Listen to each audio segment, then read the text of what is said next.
Welcome back to Dialogue, a true crime conversation. Listeners, have you ever heard of a little gathering called CrimeCon? Yeah, I'm guessing if you're listening to this show that you have. But have you ever heard of the man who knew it was time for a true crime convention? Perhaps not. Today's guest is just that man. He is the creator and producer of CrimeCon, where I was lucky enough to attend this year and even provide some true crime trivia on the big screens. I got to sit down with Kevin Balfe, and we delved deep into why we obsess over true crime, and I got some sneak peeks, a little bit of intel into what's ahead for 2020, and most excitingly for me, a super cool invitation right in the middle of our conversation. You're gonna have to listen to hear what that is, but here's a hint. I'm gonna be on a boat. Joining me from the Red Seat Ventures studio in New York City, thank you, Kevin, by the way, for letting me crash, Kevin Balfe.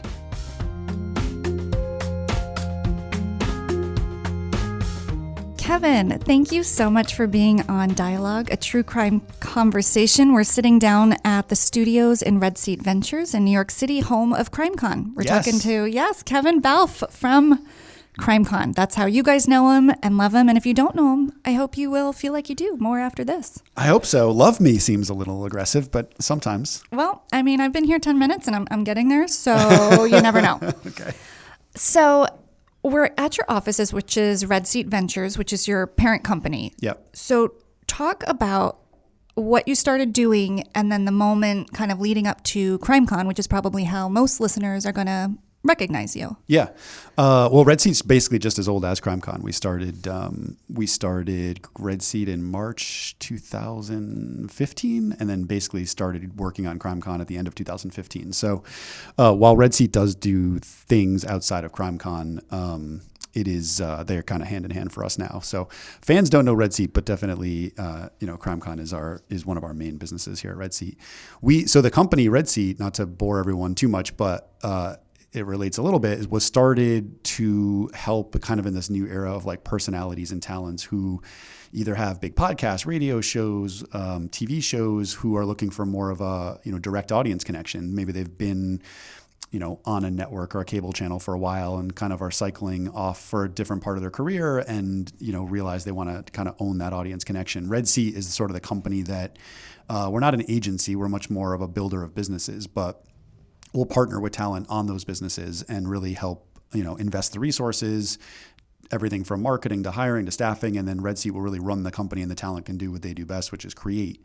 So we applied that to live events via CrimeCon, tons of overlap in terms of thinking about true crime podcasters, and certainly with Oxygen as our presenting sponsor, the shows and the talents that are over there. And I think CrimeCon helps bring all of that together and sort of show everybody how, this direct fan engagement and experience can really play out in a unique way.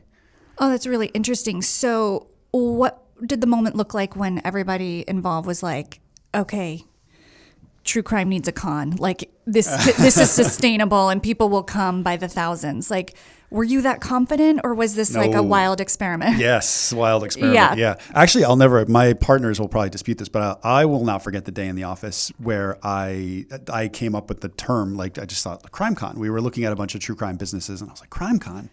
Why isn't, and the first thing, probably like anyone who thinks of a new business idea, I go to like the domain registrar to see, is the domain available? I have a glossary of them. Yes.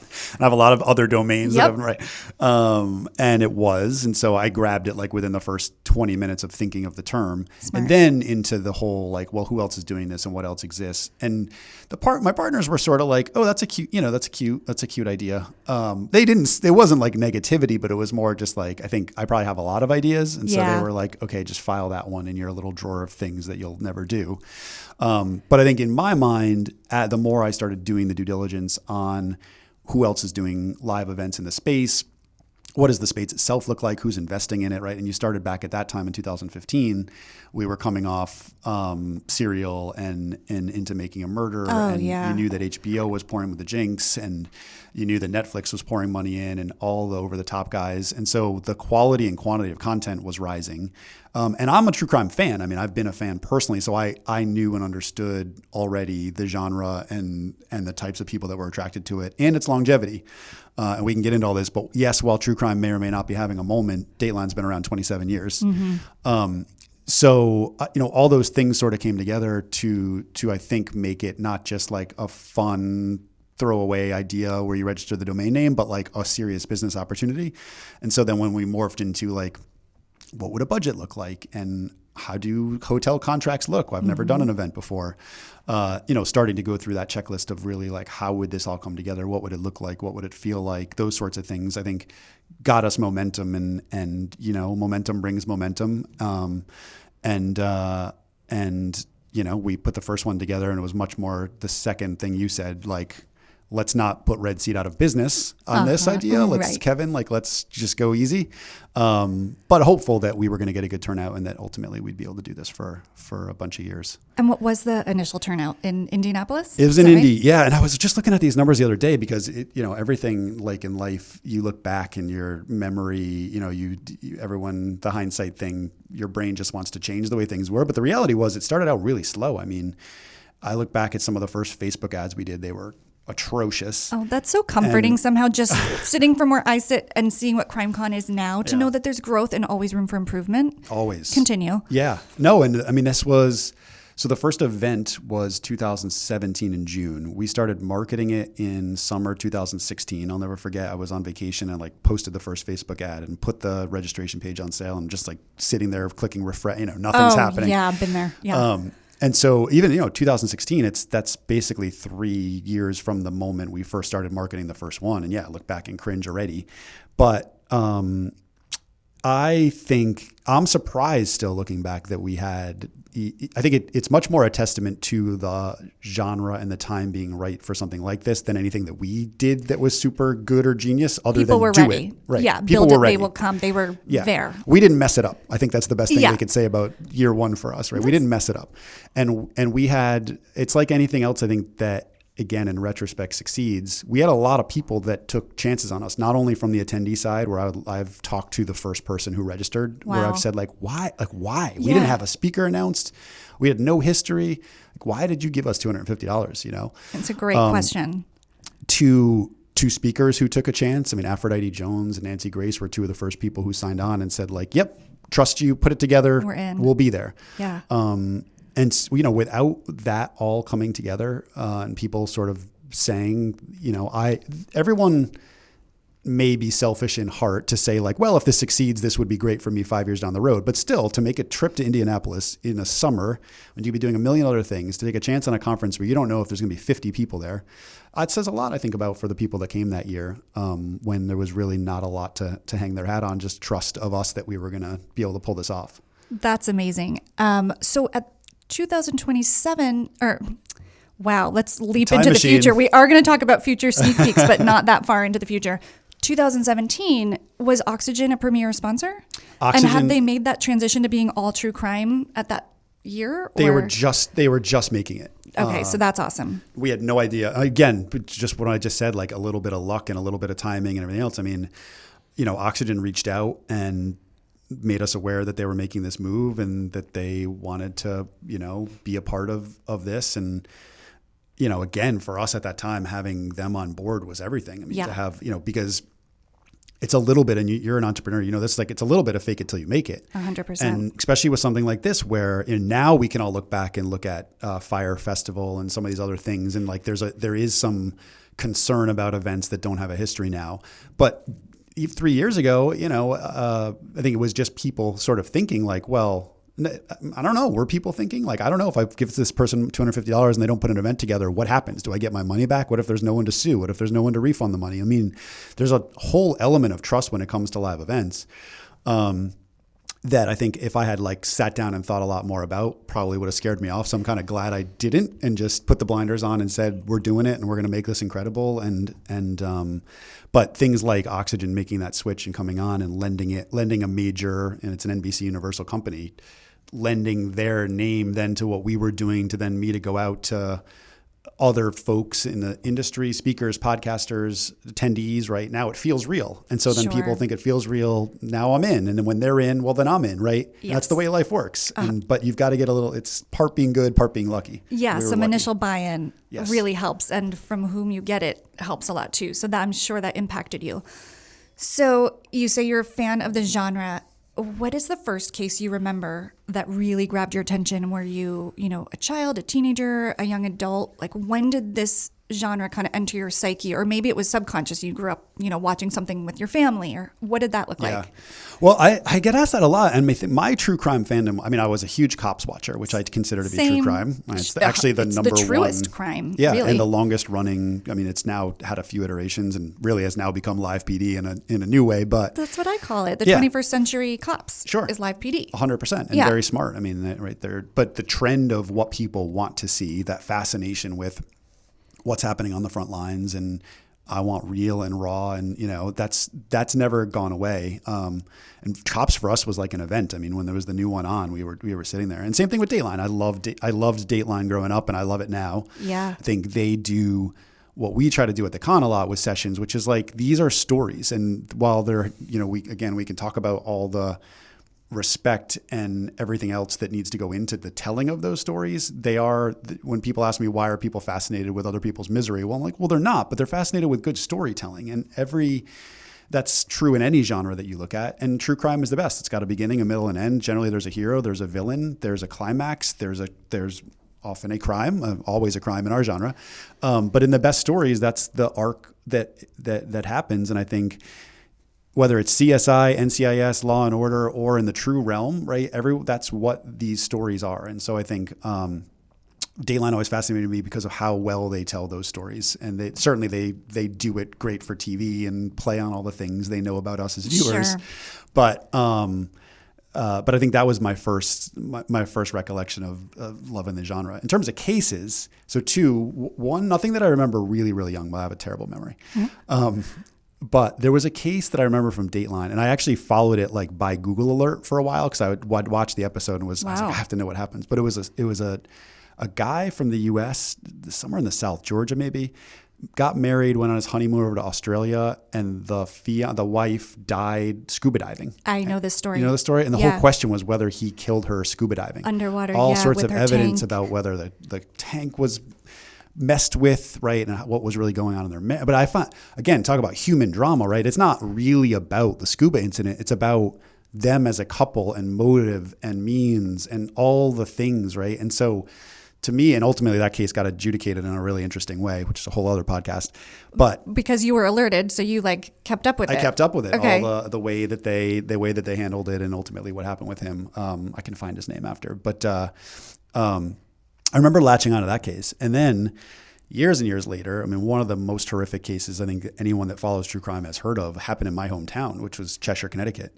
And the Cheshire murders were the story of these two guys who broke into a house and raped and killed the daughters, burned the house, set the house on fire, killed the mom. The dad was in the basement. They beat him. He escaped. Dr. Pettit was his name. Yes. HBO ended up doing a doc called The Cheshire Murders. And yes. Which is great now, because when I meet people and they're like, where are you from? Cheshire. Like, oh, God, that's where. And I was like, yes, that's not why I did CrimeCon. However, I always would say, my mom passed away, but growing up, she never made us lock the back door. And I would always we live in Cheshire. Now, if she could see, gosh. I was right. I was proven right, Mom.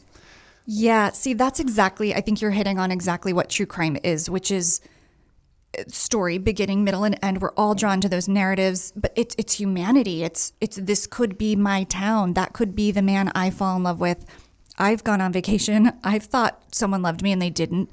I've been afraid of someone coming in my back door. And so we can find ourselves in any of these stories. And I think that's 100%. I think it's really, I don't know if it's fear-based or why some people find it strange that some people go to a con based on true crime, because it makes perfect sense to me. It seems like the most human thing in the world to be drawn to the most base level of humanity, which is usually desire, fear, that's what we're talking about. Yeah, I know. And I think every year where the new big thing happens, you can look at that in retrospect and say, well, why? Dirty John, right? They were at the con this year. Well, to your point about stalking and the idea of meeting someone who's not who they say they are and them taking advantage of you, that's a human fear. And especially now in technology and misrepresentation of past and how easy it is to forge things and change things. And I think that was the right time for everyone to take a step back and say, yeah, I've been scared of that too. So what did you do? How did that work? Right. And then there's that learning component to it, which I think if we do our job right as programmers should always be front and center. There's like an activism and advocacy side. Laura Richards came this year with the Newells from Dirty John. I saw that. Her thing is all about stalking and coercive control laws here in the United States. And, you know, so how do you take a story, which is Dirty John, a true crime story where bad things happened, and now not just educate, but now create activism, right? And so at CrimeCon, it was like, all right, we need to make our coercive control laws here in the U.S. stronger. It needs to be stronger than like a DUI, right? If somebody's stalking you and controlling you, how can the police be involved in that? And there's a real, you know, education side for, I think, the public and a political side that plays out and a lobbying side. But someone like Laura needs educated women mainly who are invested in this issue to go out and be her advocates and try to change laws in city halls and change laws in state legislatures. So I'm really fascinated about using the platform and using the con over a number of years and knock on wood decades to move, you know, society in that direction where we're not just like reveling in stories, we're really creating change. Yeah. So talk about that progression. I mean, do you think it's not a happy accident, but I mean, the true crime community is such a special bunch of people, as much as they are, and we are, entertained and looking for a story we can sink our teeth into. I think there is this desire for change and to be agents of change. And I was very pleasantly surprised by that point of view, which I saw across CrimeCon this year, which was my first one. So how did that evolve from your first one to your third and now informing your future ones? Like, how do you do that, do it well and responsibly and keep this fun and educational? Yeah. Wow. When you say it like that, I think I want to quit. That sounds like a lot of work.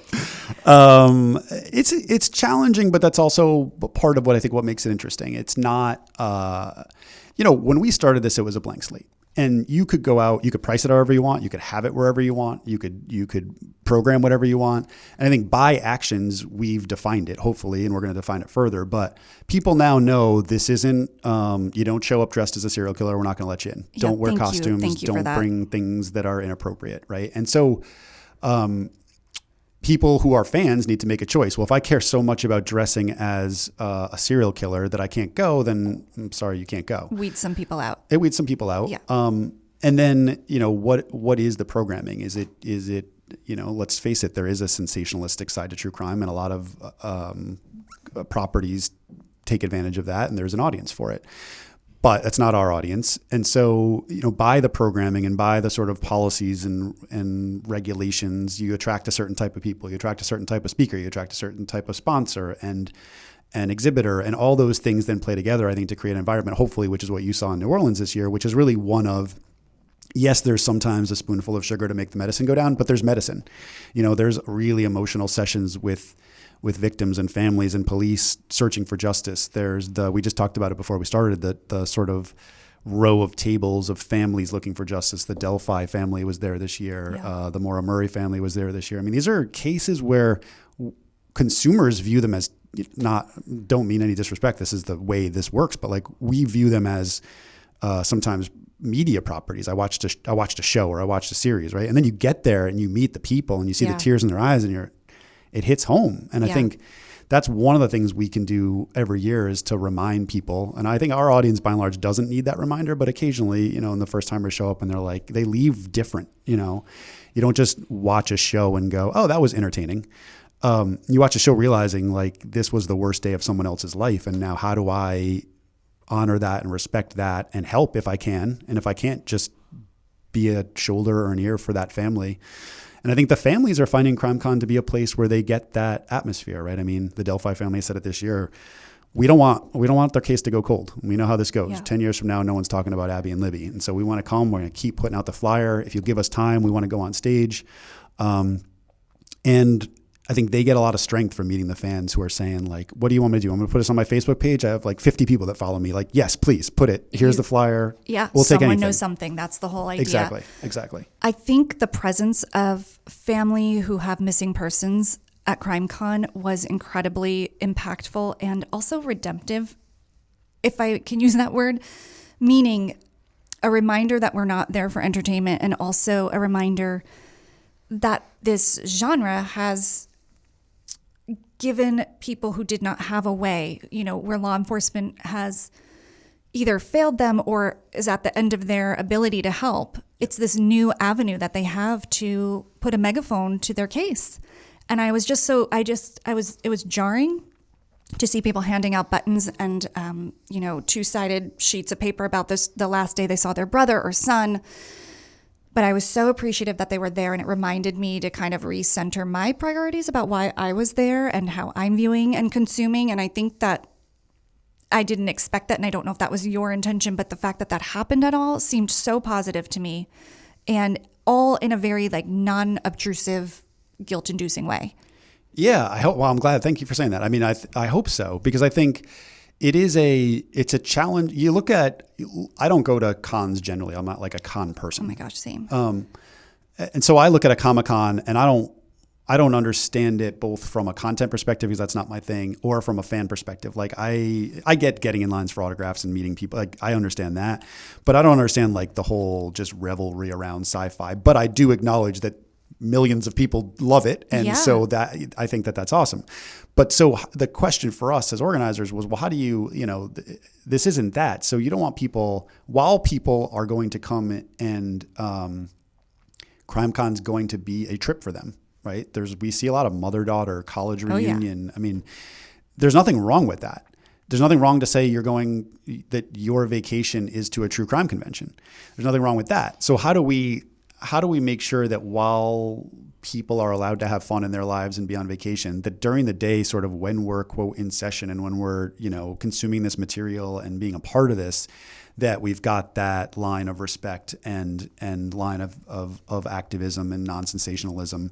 It can still be fun. It can have that spoonful of sugar, because I do think if you just showed up for, those days are long. You show up for Saturday for 10 hours and all it is people hammering you over the head of like, help me find my lost son, help me do this, help me get justice. It's like people are going to tune out, because that's also human nature. We're like, I have a lot of my own problems. I can't. So, I think people pick apart what we do, and some people criticize, you had this speaker, or you had this thing, or you had this photo booth, and that was inappropriate. It's like, well, there is still a line for all that stuff. But at the same time, acknowledge that people are in New Orleans. People need to have an outlet, right? Especially if you're going to have all this emotion and all this education, all this stuff. You also have to be able to just, okay, like I can blow off steam without being inappropriate. And that's the line that we've got to constantly find. Yeah, and there's probably other forums and programs and places to insert yourself for, nonstop kind of nonprofit-driven advocacy work that would have a very different tone and be more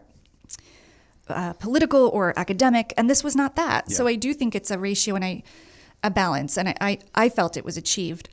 Talk about the celebrity culture that's coming out of true crime a little bit. I mean, there really are some stars now. Yeah.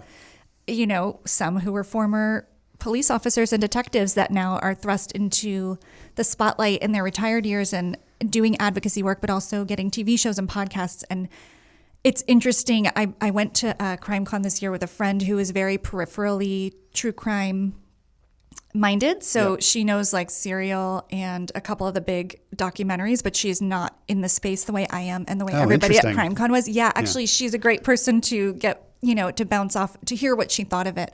So from her mind, she was just like, this is so interesting to me that there are people who, there are lines to talk to to her mind, they weren't celebrities. She didn't know who they were, but then I would explain like, I don't know if I'm supposed to name people here or not, but, that's Billy Jensen. He wrote a book. And remember Michelle McNamara, who passed away, and she knew Patton Oswalt. So she's like, oh, that's him. And, the swarms of people trying to get close to him. Seems like every subculture, and I guess true crime is a subculture, then has this celebrity culture. So how do you foster that or temper that, or do you think about it? Yeah. Not your job, not part of the programming. It is. I mean, it's not. I think it's not our job. Our job is to be a platform where we can, and to be representative of society and the genre as a whole. And so I think when it comes to that, and when it comes to other things that folks ask around, like, well, what about this programming versus this programming, and Innocence Project work versus representing the state and prosecutors and those sorts of things. Again, like I sometimes liken true crime to politics. If you're a Democrat, you can be a Bernie Sanders Democrat. You could be a Bill Clinton Democrat. You could be, there's a million slices of life. Just because your label is Democrat, you can sit around a table and argue for hours, right? Sure. This doesn't go far enough. This goes too far. It's like, well, you're both Democrats though. Now imagine if I threw a Republican in them, right? So I think in true crime, it quickly became obvious that it's a very big tent and that you're not going to please everybody. And so from a programming perspective, it's the number one complaint we hear is, I can't, like 3:00 Saturday, you've got, I'm making this up, but you've got, Paul Holes doing this recreation of a live scene that he was at and in one room, and you've got this live podcast taping in another, and this meet and greet in another, and Chris Darden speaking over here. And, I paid and I want to go to all this stuff. And why do you have it at the same time? Can you move this? So we've just sort of consciously decided, I will take that complaint 1,000 times over. I had nothing to do with 3:00. And so I think our job is to try to program enough interesting stuff that over 3 days, whatever side of the tent you came from, you carved your path through the weekend and sought out those sessions and those people. In terms of the celebrity side, is it uncomfortable?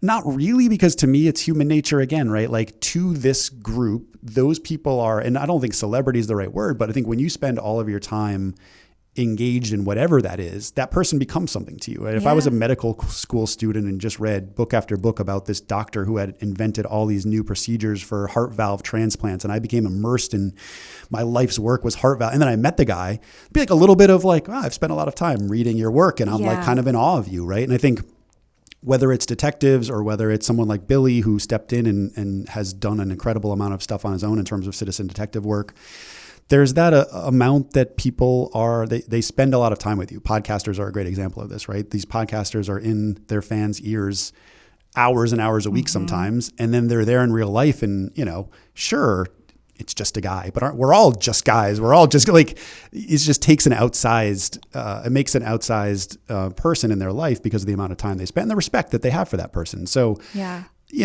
could it be a little icky that someone finds someone else who's in true crime, like quote unquote a celebrity? Maybe, but I don't think I don't think they look at it that way. Like, oh my gosh, there's that person. It's that person who I respect and so is meaningful. A seminal part and meaningful to my life, right? Yeah. Okay, fine. It's just me that was struggling with that. Maybe I'm just jealous.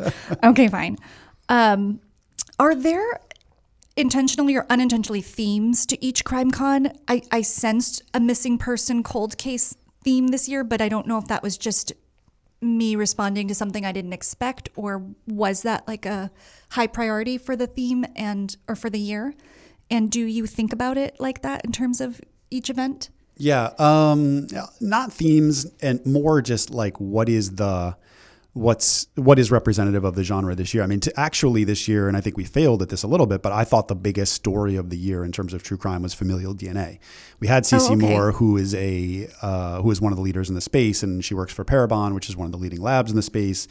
Familial DNA solved Golden State, obviously, and it's solving tons of cold cases around the country. I wanted that to be more represented. I think I actually did a poor job doing that.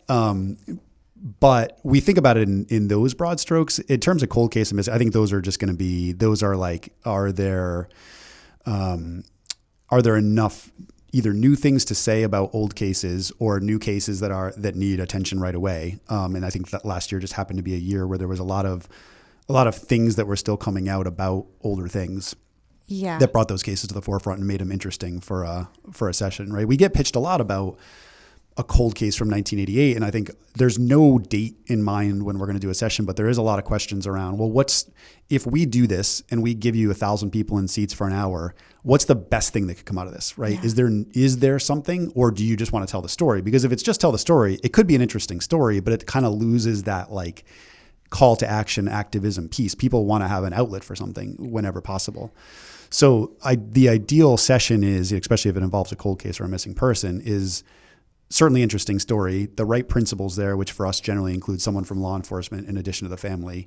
And then is there a thing, like by us doing this, if only someone could identify the store that this shirt was sold at in 1993, even if it's as minor as that. Yeah. Well, if you guys all put this on your Facebook and say, anyone recognize this shirt? Is there a question there? Then great. If it's just an interesting story, it's a little bit harder to hit the bar. So how much room do you leave leading up to each event? Like we're going into 2020. I mean, you've got things way before CrimeCon 2020, which we'll talk about. But how much up to what point can you add things into the program? Yeah. If something time sensitive happens, which maybe you want to talk about because that's kind of playing out right now for the fall, if you're able to speak on that. Yeah.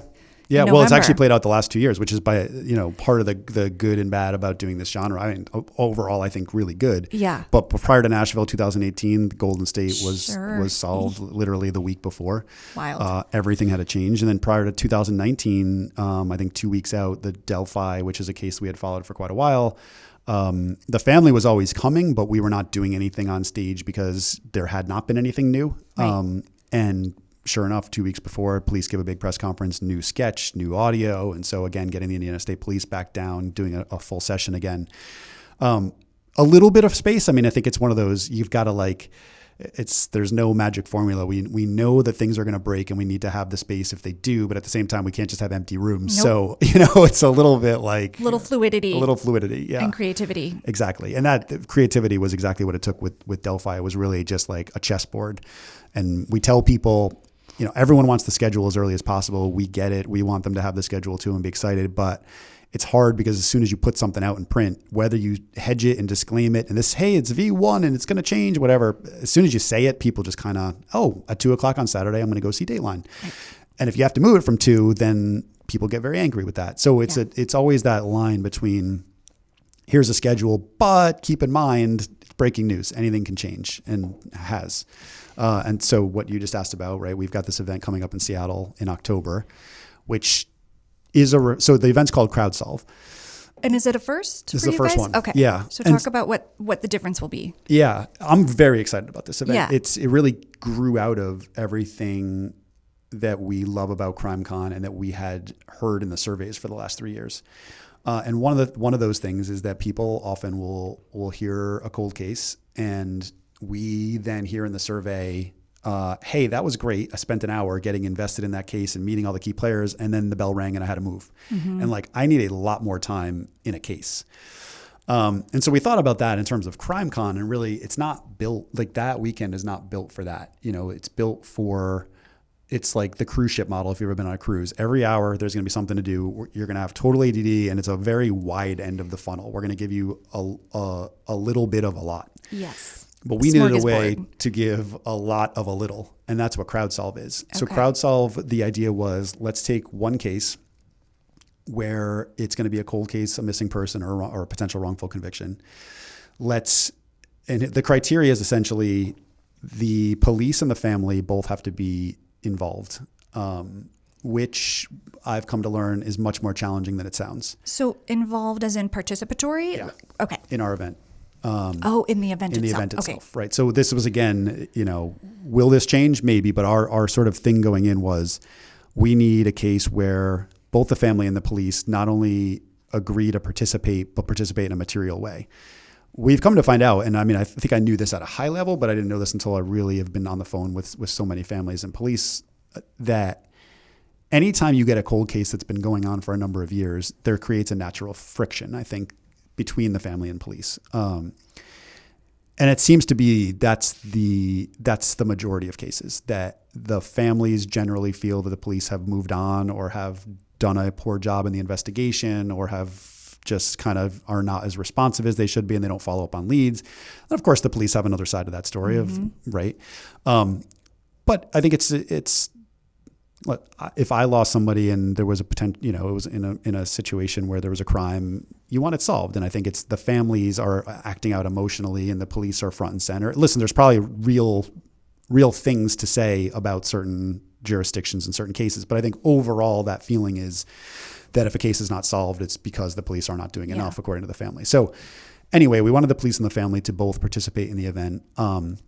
We wanted a case that we felt had potential solvability factors. So if we bring 500 people to an event, which is hopefully what CrowdSolve will be, these are not professionals. These are our audience, right? They're highly engaged, highly educated fans, but they're nurses and teachers and architects. And we think that's a good thing because this case has been out here for 10 years and you guys have had every expert in the world look at it. Every detective's been through the case file. Yeah. So let's back up and let's start fresh. Let's start with what happened. Let's start with the timeline. Let's lay it out.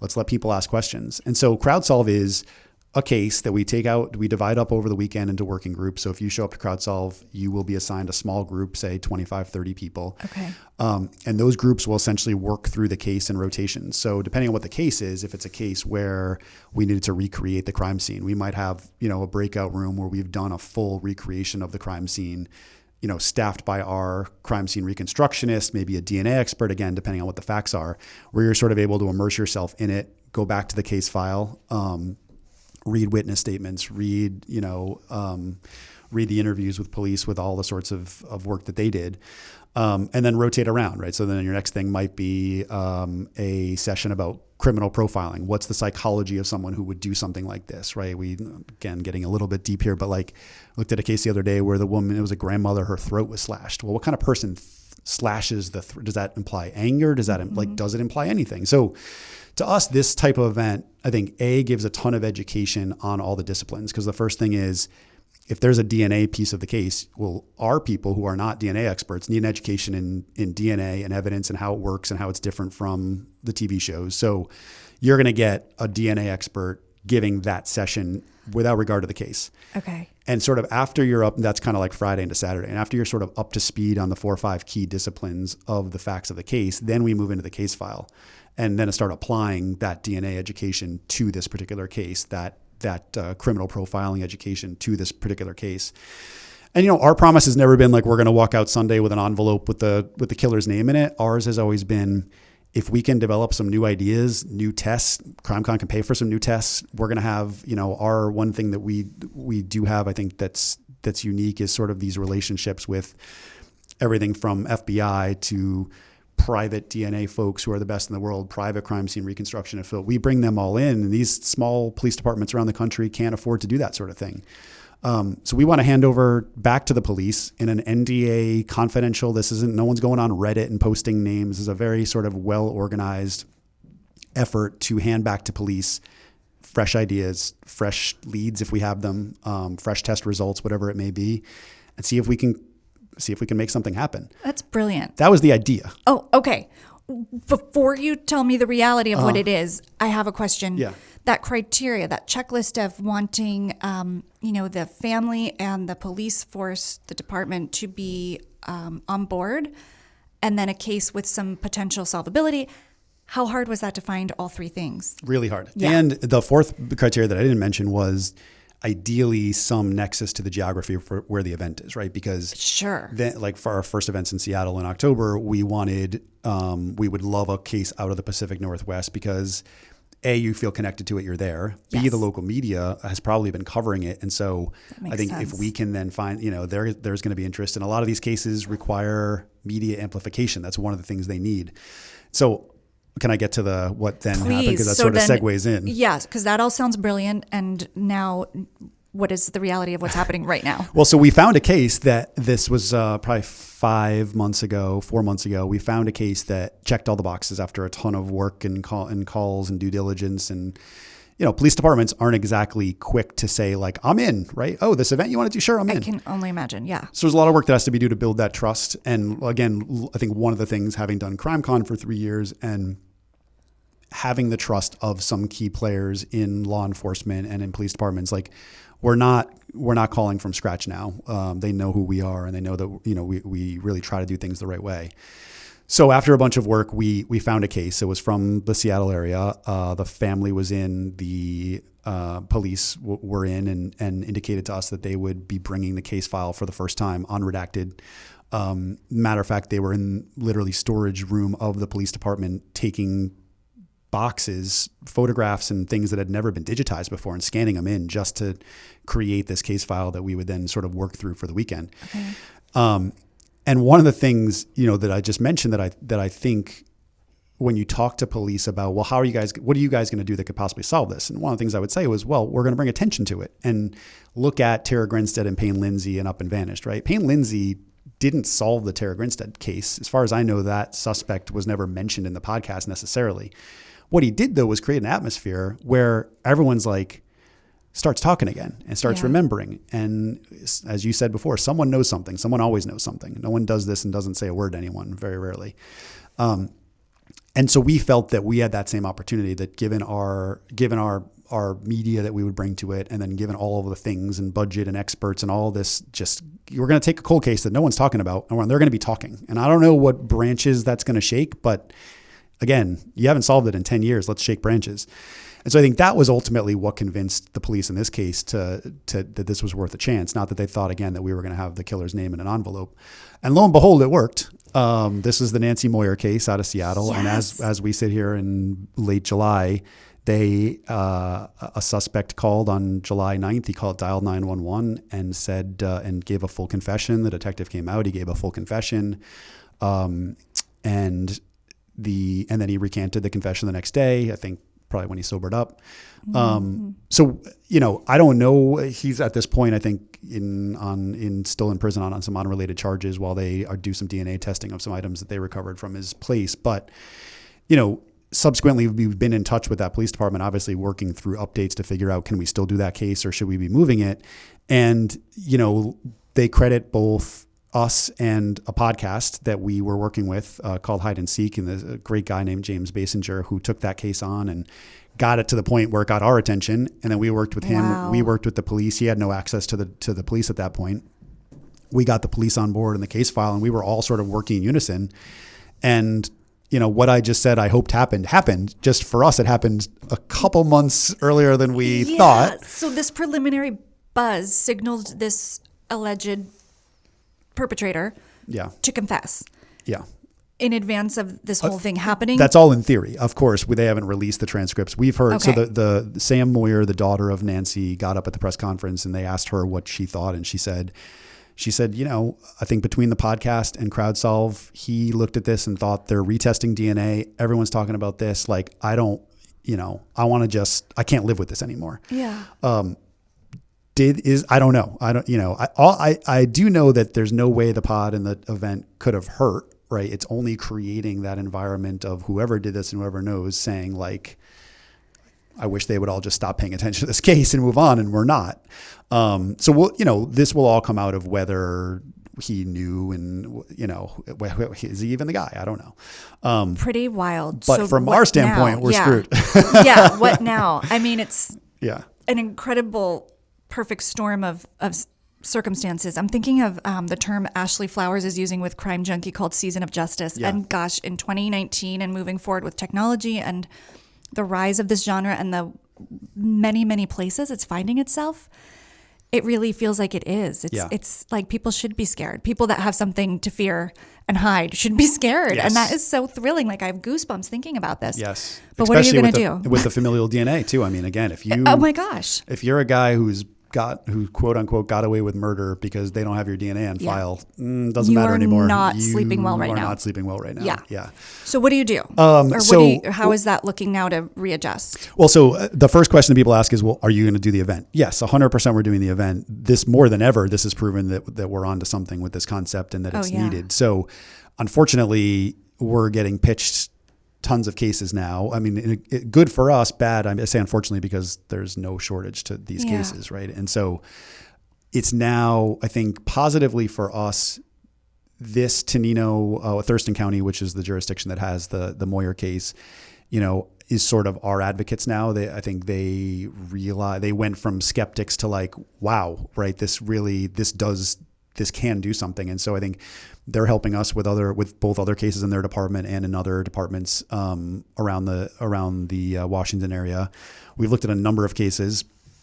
Some are failing on some of those checkboxes I talked about, and some are not. And we've got sort of all the components in place. And so now I think it's a waiting game between playing out the Moyer situation for a few more weeks to make sure we honor those commitments we made to the family and to the police there. Because if the police called to me tomorrow and said, Kevin, this guy was just a crazy person. He has nothing to do with this. 5 people saw him in a bar that night. And, he's not the guy. Well, then we're back. Business as usual. Business as usual. So moving forward, we need to play that out as long as we can, but also we're running an event. It's got a date. I need to have people there. I need to have experts there. So there needs to be a time where we sort of lock down if it is going to change what that's going to be. And so we've got 2 or 3 that I think are great fits.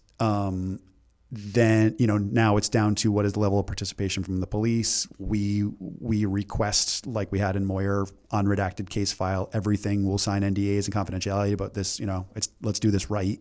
So it's that negotiation and that back and forth. But there's one case in particular that is a fairly well-known case from the Pacific Northwest. I don't want to say it just in case we don't pick it. Okay. That I think if we did it, we have a real good shot at, it's at the 1 yard line, and it's a 10-year-old case, but it's at the 1 yard line. And I think if we can get a podcaster back involved and media has covered that case in the past. So if we can kind of get them re-engaged, I think this is one of those shine a light on it, do the work on the weekend. I think we're very close to an arrest in that case. So I have a number one kind of backup. I just don't want to say it yet. You will tell me off mic. Yes, sure. Just kidding. And I will keep it so secret. I see what's in that for the family. Like, that's very clear to me why a family would get behind this idea. It just must be it would take a very generous and kind of humble police department, I would imagine. Great word. Right? Because their priority, of course, is solving, but there's got to be pride and ego involved. And so I really commend any department that's willing to participate. Me too. And that's why I thought Thurston County, weird for you and I to applaud, but they deserve a round of applause no matter what happens here, because it does, it's not pleasant to say a police officer or a sheriff or somebody should have like pride of ownership of a thing and want to be, but we do. The reality is they've invested a ton of time and resources over the years in this. And in this case, there's been a number of detectives on it. And so the detective on it now is fairly recent. And I think he doesn't really have that. He doesn't have that at all, which has been helpful for us. But I think they also just said, like, both sides did this right. We went and said, like, we're not looking for anything, right? We will hand you this thing in full NDA and you guys run with it. You'll investigate anything we find.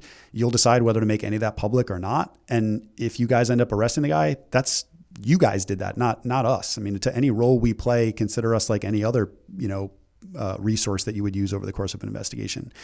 And then on their side, I think they get a lot of credit for believing that and for saying, this family deserves justice. And if it takes something like this for us to embrace, to shake something loose, then so be it. Yeah, right? That makes me really happy to hear that could be the potential response. And hopefully more and more that will be the point of view moving forward, that there's a lot of ways to, I hate saying skin a cat, but skin a cat. And in the 21st century, they're just booming all the time. So I think it behooves most people in any profession to be open to these new ways and utilize them. Exactly. And I think the other thing is we're cognizant that it's not just about a break and identifying potential suspects. It's also about hopefully, if that suspect is alive, the ensuing court case. Yeah.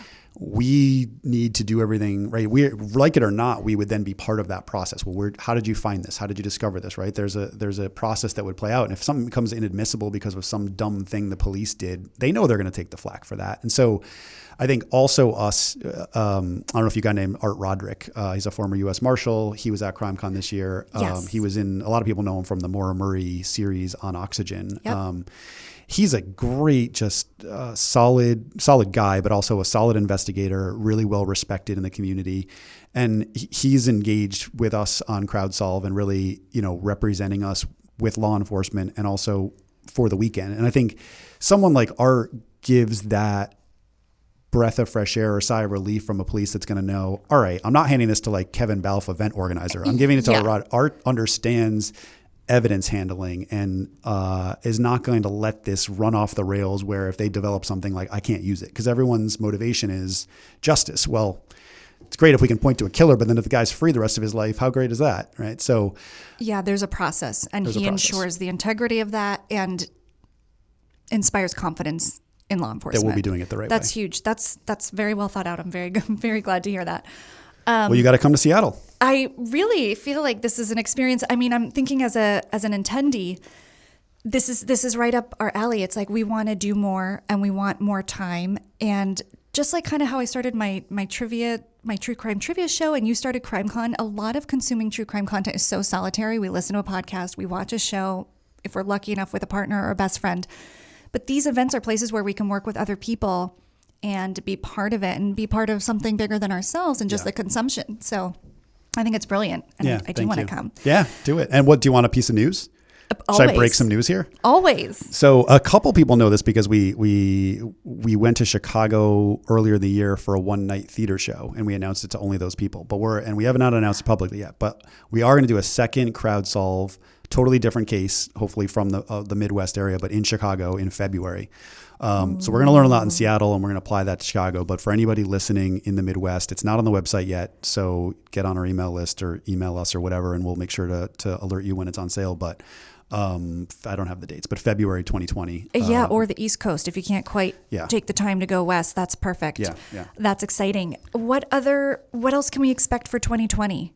You just want me to say? Yeah. I mean, okay. Well, we know it's Orlando. Yes. For the main CrimeCon event. Yep. Mm-hmm. And what might surprise us at 2020? Is there anything you can share yet? Nothing that I can share programming wise or guest wise, but the venue is incredible. If anyone's not been to the World Center Marriott, from an organizer standpoint, it's the best venue we've had by far in terms of our ability to do what we really want to do and do the event right. Like space for the first time is not going to be an issue.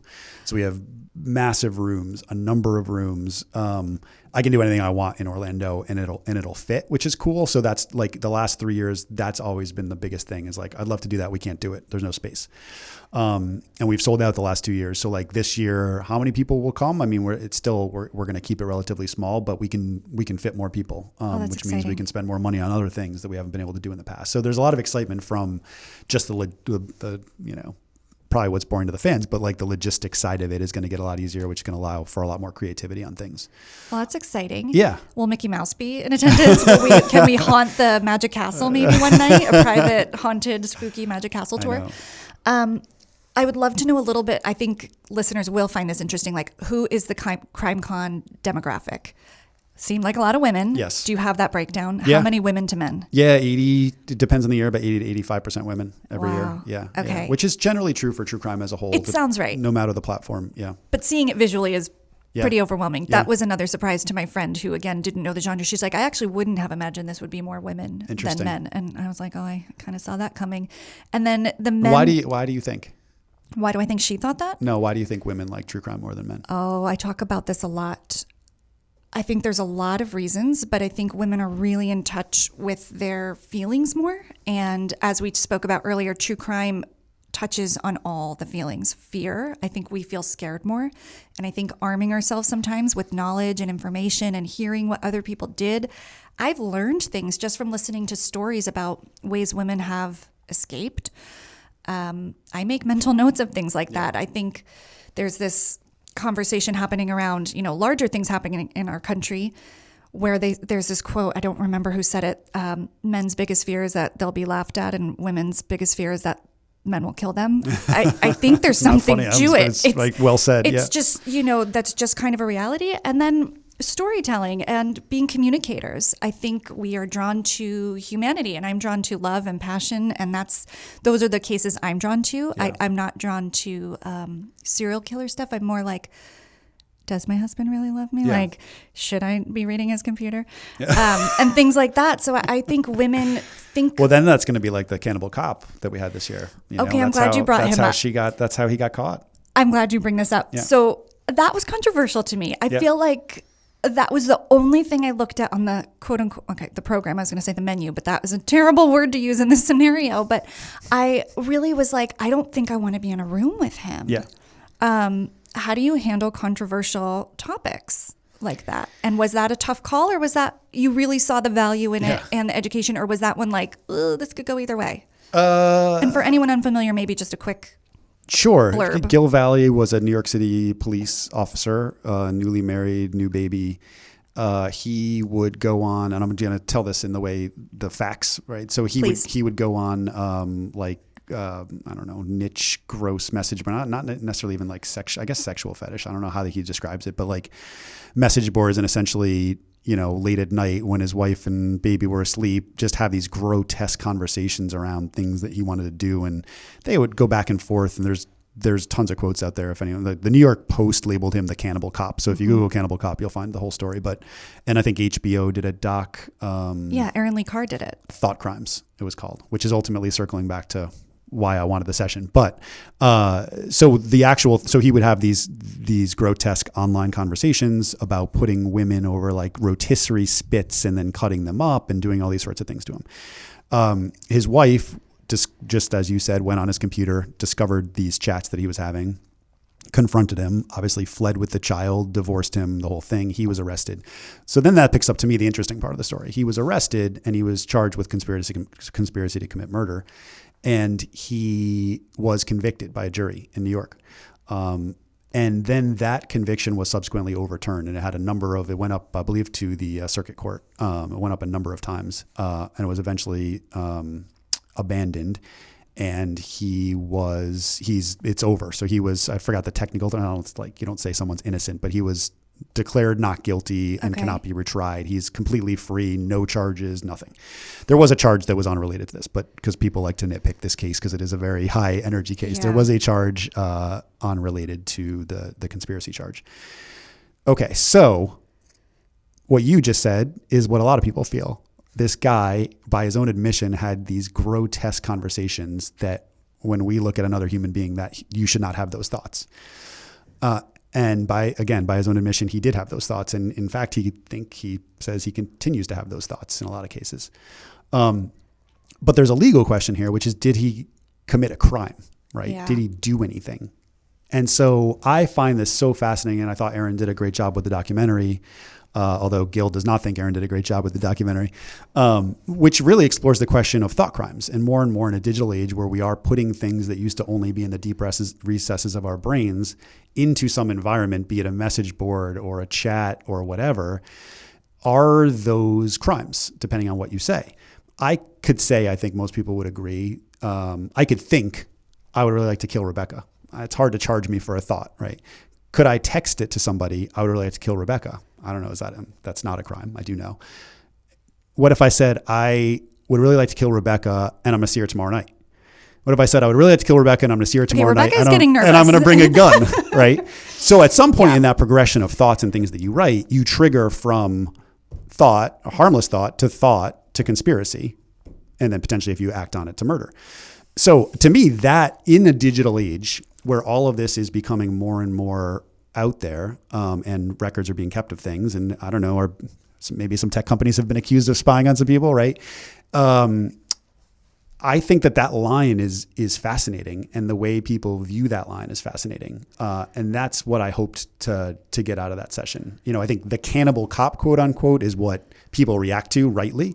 Yeah. But I think the actual legal question of when does a crime become a crime is much more interesting. I'm 100% aligned with you on that. I think for me, it was a personal comfort level thing where I decided, like, I don't need to be in a room with that guy, and I don't need to hear him speak in person.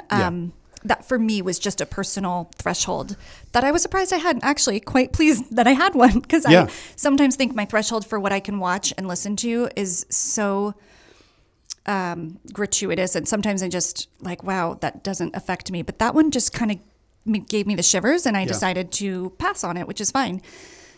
But as long as you had other things to do that hour. I had so many things. The worst part of CrimeCon was making decisions. You know, like where should I go and what should I do, and not miss anything. But it goes to, she just made the current documentary, which is this exploring the same idea of the Michelle Carter case. Yeah. I Love You Now Die. Is that a crime if you text somebody you're physically not there? So fascinating. So interesting. I could, watch it again and talk about it for hours. What do you think? Is that a crime?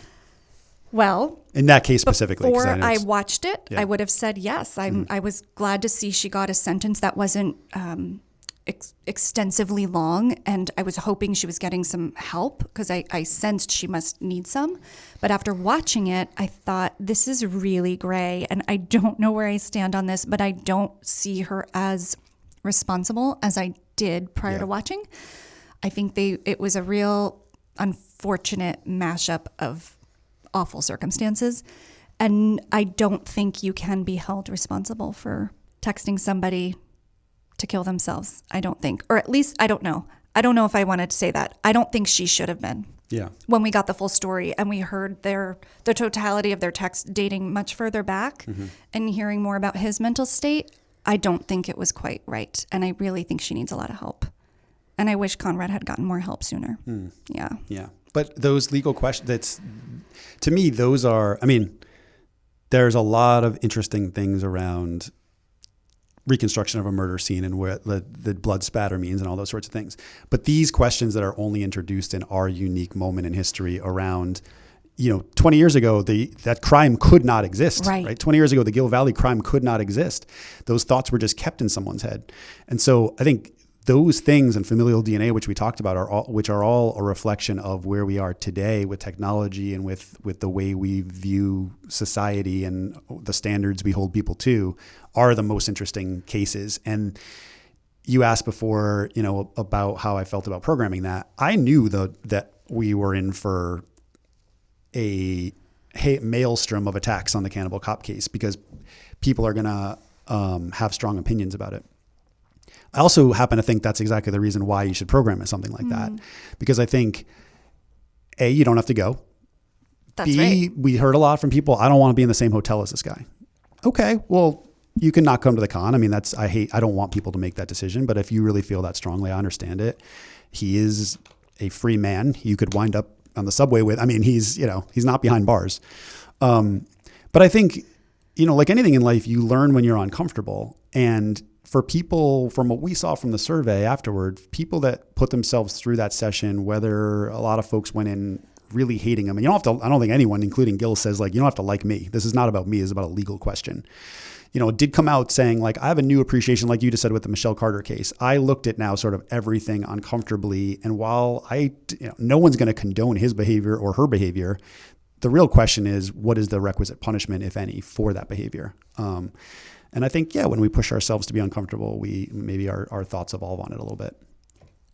I completely agree. And I think that we have the choice and the awareness to decide to do so or not is completely ours. And that's to your point earlier about creating something that a lot of people can grab onto, but we'll never please all people all the time. So no, we know that. Yeah. So not even worth trying, but, wow. Yeah. These timely, time sensitive, zeitgeist moments, this could only be happening now. Yeah. So interesting. And I hope you keep doing them. That was just one I had to pass. Yeah, no, we definitely will. No, totally. And, I was just going to say on that, OJ this year, right? We had the anniversary of the murders. And I think that's so fascinating to do the past and present, right? Because you've got CeCe Moore, who's sitting there on the cutting edge of familial DNA with Parabon Labs. And you've got Henry Lee and Chris Darden and Tom Lang from the OJ case where, gosh, imagine if they had the tech we had today. I mean, listen, I get OJ. There was a whole week. There have been and will be hours and hours done on that case about the who, what, when, and why. But it is fascinating to think about a moment in time, right? And that case is a time capsule of, what was it, 1994? Yep. And had it happened in 2019, very you different imagine outcome. That trial would be very, very different. Very different. Yeah, I went to the evidence dismissed part. Mm-hmm. Was that Tom Lang?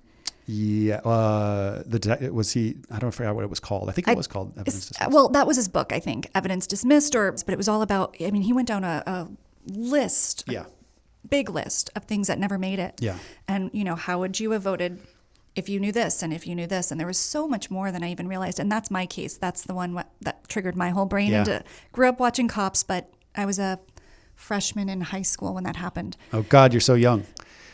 Really? So you can always judge how old someone is by where they were in school when the verdict happened, because it's one of those seminal moments, right? It really is. Yeah. But I always feel, I talk to people now who weren't born for it, and they're just they know about it still. And I'm just we actually can't talk about this because I feel like it ages me. But no, it was in our high school library, and the verdict happened. And one half of the room went silent and the other cheered. And that's when I realized, we're not talking about the same thing. And we're not even talking about the murders right now. Right. We're talking about race, and we're talking about money and celebrity. And one funny inside, behind the scenes story that I don't think I've ever told, but that just shows the weird things that can happen when you put an event like this together. Chris Darden was coming and Tom Lang was coming. And my supposition was that they probably didn't like each other, just from what you just said, right? Tom Lang has a list of things that were not included, and Chris Darden was the ADA. Yeah. It's in my view, who would Tom Lang blame but Darden and Marcia Clark for not getting this stuff in? So I wrote to Mr. Darden one day and I said, hey, Tom Lang's going to also be there this weekend. Just let me know if there's any. And he was just great friend, love him, tell him love to meet up. It was that kind of thing. It was really cool to find out that, in the back kind of that these relationships have continued to go on over the years. And, it's kind of cool. I can't even imagine being a player in that case and how it defines your personal and professional life, for this many years after. It's unbelievable. Well, this was amazing. Is there any other thing a CrimeCon attendee or someone who's never been to CrimeCon that you would want them to know? I think to know that we get a lot of, like you said, that none of your friends or family are necessarily to the level of you're at in terms of your love of the genre. I think that happens quite a bit. That's probably the majority of people. And I think, we've tried to foster that, like, we get a lot of people that come alone, and it sounds a little corny and cliche, but they actually leave with a ton of friends. Yep. I could see that. And a matter of fact, one of the unofficial like fan groups that's out there on Facebook has started a second group just for single women, solo women who come to the event by themselves to sort of all meet each other beforehand. They organize like a bar meetup the night before, and then they like continue talking all year round. And for me, that's the coolest thing, is like these relationships that are forged at the event kind of get renewed every year and strengthened every year. And then they go off and like do things on their own in the year. And it's like really cool. I could see that. This community is so amazing. So that's a huge compelling factor for someone who's on the fence. I think you'll find your people. Yes. And you'll have so much more fun than you even thought you would. Bring good shoes. I think you're going to do a lot of walking in Orlando. Really? Mm-hmm. I think of Orlando as like everyone's on a golf cart. But I guess you're not providing those. In there. That'd be great. Okay, that's good advice. Yeah. I forgot about the cruise. Can you talk about that? I was hoping. I was thinking. I wonder if she's gonna. Yeah, of course. Crime cruise. It's CrimeCon on a boat. Yes, a little bit. How is it different? I think it's going to be, so this is October 2020. So a lot to do. I mean, we're still working on these CrowdSolves, and then we have Orlando. So there's a lot, like I'll talk about it very abstractly, but I think for true crime fans, the cruise, because we're on a boat and listen, we're in the Caribbean. I mean, this is not shying away from the idea that we are really on vacation. So I think whereas we talked about at CrimeCon, there's going to be a lot of really heavy days of heavy sessions. I don't think the cruise is going to be programmed that way. It's not going to go the other way. There's no, this isn't the dress up as your favorite character thing. There's no sensationalism. But I think when we think about the topics that we're going to cover, it's going to be much more like either the lighter side or the education side that without the emotion. And then I love what you do, like bringing that kind of stuff in, right? Like this could be my formal ask for you to come on the cruise, but the trivia. Wait, let me think about it. I think it's a smaller group, right? We're talking about hundreds of people, not thousands of people. Yeah. So it gives us that opportunity to do far more immersive things, far more experiential things, group involvement, true crime trivia, these sorts of things that like are squarely within genre, but aren't so heavy that you're going to like come out crying and then have to go to a private island and have a luau. Understood. That makes perfect sense. Will there be other cruise attendees that aren't at crime cruise? Like, will other people on the boat be there? Yes. Yeah. Okay. We don't have the whole boat. So we have. Will they be weirded out by us? I don't think so, because I don't think it's not it's, you get like the theater and some rooms where we have like our programming, but we're kind of, when we're in programming, we're sort of like not locked away, but we're not out with the people. But then the idea that you can leave and like use the rest of the boat. I mean, I don't think. Yeah. Pools and all the entertainment. And exactly. So you're going to have the cruise experience with crime built into that. Correct. That's beautiful. And it's going to start in Florida and go to I think it starts in Miami Caribbean? And goes to, there's a couple stops. It's only I think it's a 3-night cruise. It's so like cool. Our first event on CrimeCon. This is really very much a pilot, right? We're going to dip our toe in here, pun intended. And we've said that to people in New Orleans, like, hey, if you come, we're going to deliver, there's going to be a great experience. There's no doubt about it, but we would like real good feedback from you afterward. Like, think about it almost as a focus group, right? Yeah. How did this feel and what do you want more of and what do you want less of? And so, I think anyone who likes cruising already, this is a no-brainer, because especially if you're a true crime fan and you like cruising, there are a lot of people that have never done a cruise. That's me. This might be a good way in, because you're going to like, if you don't like the typical cruise activities, you're going to have a bunch of hours a day of stuff you love, and then you can go off and do all the cruise stuff at night. So, and if you hate cruising, I don't think this is going to change your view of cruising. So I would not come if you hate cruising. Yeah. But I think it's going to be cool, because to me, you've never been on a cruise? Never.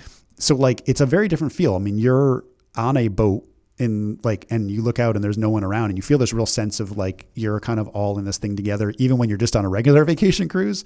So I love this idea of our true crime fans all being there and feeling this really close connection with each other. I think what we just talked about in terms of relationships and bonding is going to be like 10x on the cruise. Yeah. And it's going to turn into a real sort of like, again, annual kind of event for people to experience together. Do you think cruise ship mysteries deaths are too close to home? Are they going to trigger There's people? a couple that have you seen the date? There's one I can't. Yes. The one where like I think I've seen them all. Okay, the one I'm thinking of, I have to figure, but like there was a blood smear, like a few balconies below. There was like a loud fight or party happening in the room that night. She was at the disco. I'll look this one up. Is it the daughter and she went with her brother and parents? Yes. Yeah. Yeah. And they just don't know. They just don't know. Yes. I think that's one of the most fascinating stories of all, where the crews are truly not. is. And that's a cold case. I mean, there is no resolution to I that. think it's close, but it's also like, I don't think we're not trying to be cliche, like a crime cruise about crimes on cruises. Like it's not that, but I think if there's a case like that we can do being on the ship, I mean, no one's going to like, but you'll look in your cabin, you'll be like, well, let me think about, they said this is what happened, right? And I'm in this cabin now, I'm seeing what really like a 200 square foot room looks like and what a balcony looks like. I mean, it does help you connect dots a little bit better. Abstract if you're just listening or watching 100%. Oh, that's really exciting. I think CrimeCon fans have a lot to look forward to between the fall and next fall. There's a lot. That's so cool. Yeah. Well, Kevin, if you're game, the last thing I like to do, if people are willing, is play just a few questions of true crime trivia. I'm going to be so bad. No harm done. It's all for fun. I've got two choices of categories for you. I did ripped from the headlines or white collar crime. Do you have a preference? Well, let's do ripped from the headlines. Okay. And these were ripped from the headlines in June, just FYI. Okay. So see how up on my... Okay. I was on a lot of vacations after the con, so I may not have paid attention to any headlines. I hope that's true, and that's a great reason to get these wrong. What is the name of a German-born fraudulent heiress who was recently convicted of multiple fraud charges? Very New York City based. Is she the socialite? Yeah, one? She was the one who touted herself around around like as a a nightclub, wealthy. and she lived in the hotels down in Soho and everything. Yep. Oh God, I'll never get her name. I know exactly who you're talking about though. Do you know her first name? Audrey? Anna. I feel like you were getting very close. Her name is, she went by Anna Sorokin, but her name is Anna Delvey. And she's like completely unrepentive. Yeah, she's getting put into solitary all the time at Rikers for bad behavior, and she's writing a memoir. Ugh. Yeah. It's a pretty wild story, and it interestingly coincides with Billy McFarland because she stayed at his townhouse downtown, that his little elite fire festival guy. The fire festival guy, but before he did the fire festival, he did Magnesis. Yes, the credit card. Yeah, thing. and so she was part of that. It's like wild. Also, I love this story because it's such a, like, as two New Yorkers here, like it's such a New York story. Because I think, what was it? One of the New York Mag or something did like a really... I think it was Vanity Fair. Vanity Fair did a long form piece that I read, and it's like, you read those, and I think other people from other parts of the country would be like, wait, what? Like she stayed at the hotel and they didn't ask her to pay for like a week? You know, how could that happen? 100%. It's like, yep, that's how it works. Yeah, and she just duped everybody. Yeah. And it's really amazing what you can get away with, I guess, if you're pretending to be a faux socialite from Europe. Yeah. Okay, a country has been in the news a lot recently due to an alarming number of American tourists dying under mysterious circumstances. What country is it? This is going to be the Dominican Republic. You got it. Okay, if Lori... What is that? What do you know? Okay, I've been following it because I'm just like, well, something really bad is happening and they want us to die, or the Russians do, and they went via Dominican. But it seems as if every single person's autopsy is coming back as a pre-existing, like a heart thing. Right. But it's been young people. Nobody's very sick or old. It's a mystery, but for some reason, whatever's happening in Dominican Republic is when it's presenting. They're all drinking from their minibar though. And I just can't rule that out as like something. I don't know what, but the doctors are saying these are natural causes. Ugh. Yeah, I don't know. It's really, really sad. It's freaky. There were 7 at last The cruise count. is not going to Dominican Republic. Yes, and there's no minibars. Nope. No, just kidding. There might be. Okay, last question. The founder and leader of NXIVM cult was found guilty on all charges. That was in June. Within the cult, he was known as Vanguard. What is his full name? Well, we had NXIVM at the con this year. We had one of the survivors. His ex-wife. Yeah. Barbara from Boucher. Boucher. I went to that panel. Okay. From the podcast Uncover. Escaping NXIVM. Uncovered Escaping NXIVM. Josh Block. Yeah. Yes. Keith Renier. Yeah, you got it. Yeah. You got it. Yeah. He's been a big popular topic at Yellow Tape. Everybody wants to do NXIVM. And then there was a spin-off podcast after that, or not a spin-off, but another podcast based in Albany following the trial every day. Wow. So if you really want to get in the weeds, I think it's actually called like NXIVM on Trial or something. But I followed that one for a while. And he was convicted, right? On everything. Recently. Yeah. On everything. So not sentenced yet, but he Okay. But he's going away for a while. Mm-hmm. Yeah. Good. A long time because it's, child pornography and fraud, lots of things. Yeah. Kevin, this was amazing. I did well. 2 out of 3. That's not bad. Maybe amazing. 3 out of 3 if you give me the Anna one. We'll see. Yeah, you got a girl's name that started with an A. I give it to you. I really appreciate your time. Thank you. And I wish you the best with each and every CrimeCon endeavor. Thank you. And please keep in touch. Absolutely. Thanks, Rebecca. Thank you. Bye.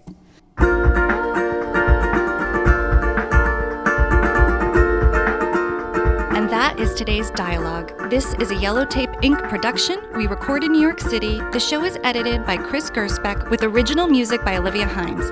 If you know someone who would make a killer guest, please DM me or drop me an email at rebecca@yellowtapetruecrime.com. Thank you so much for listening, and you can keep up with all the true crime conversations I'm having in all the places. Our website, yellowtapetruecrime.com, Instagram @yellowtape_truecrime, Facebook, Yellow Tape True Crime, and Twitter @True Crime Trivia. Please join me next week for another episode. Kill the small talk, start a dialogue.